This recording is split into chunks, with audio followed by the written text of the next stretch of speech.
want to be at the end of the year given their 100,000. Yes. So, pag sabi nila, kuha tayo isang staff, 100,000.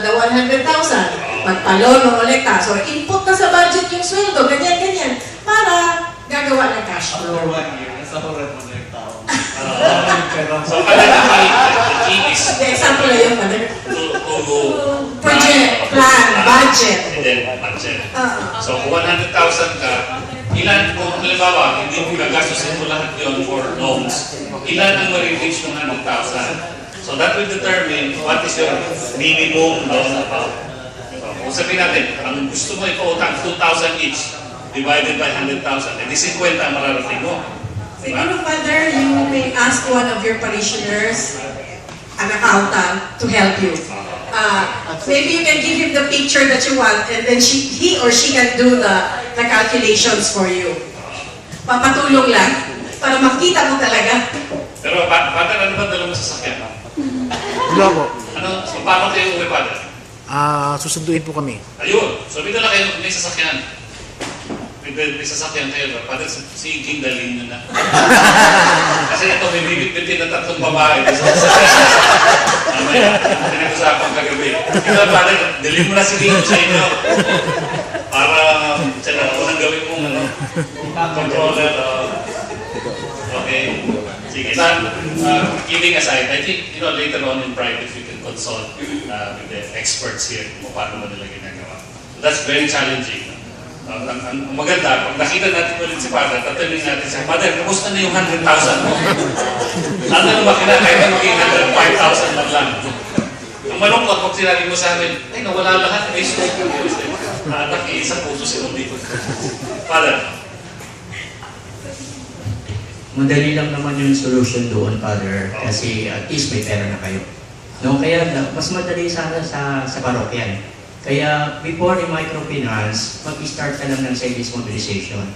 Through savings mobilization, we're getting a lot of volunteers. Ang gagaling, yun yung slowly namin tinitry.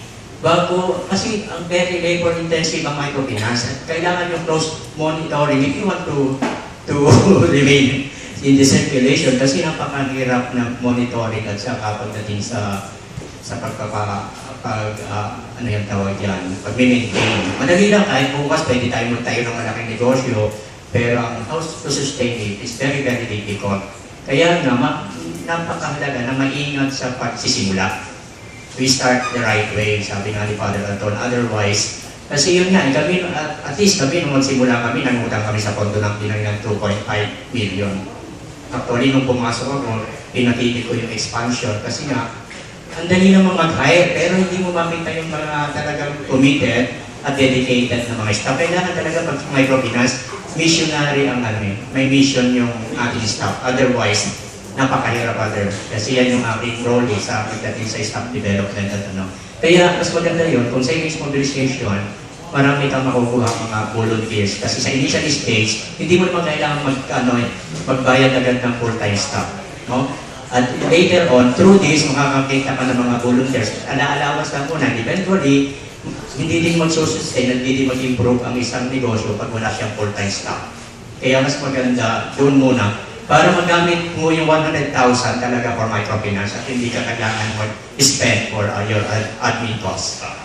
Dalawang magandang punto sinabi ni Father Mario. Yung isa, savings. Start from savings para naman yung days. Tsaka para hindi nagsisimula agad yung mga tao sa utang.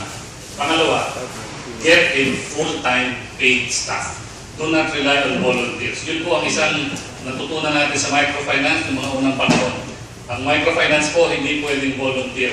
Lalo na yung pamumulekta. Kasi yung volunteer mo, pagka tinanghali ng tulog, ng gising, hindi nakapunta sa community, hindi nakakolekta, wala na. Yung kinita nung tao doon sa alam niya, ibabayad niya sa iyo, pinabili na niya ng bigas. So, yan ang mga magandang leksyon. Okay, I'd just like to have a recollection of our discussion yesterday by way of pictures na lang. No? By way of pictures na lang tayo. Wala akong background music po eh. Dapat pala humingi ako sa iyo ng ano.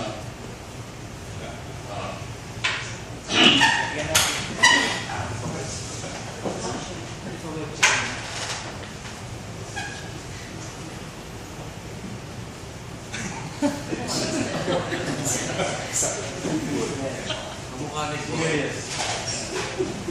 Lisa, sige, gusto siya tumatawa.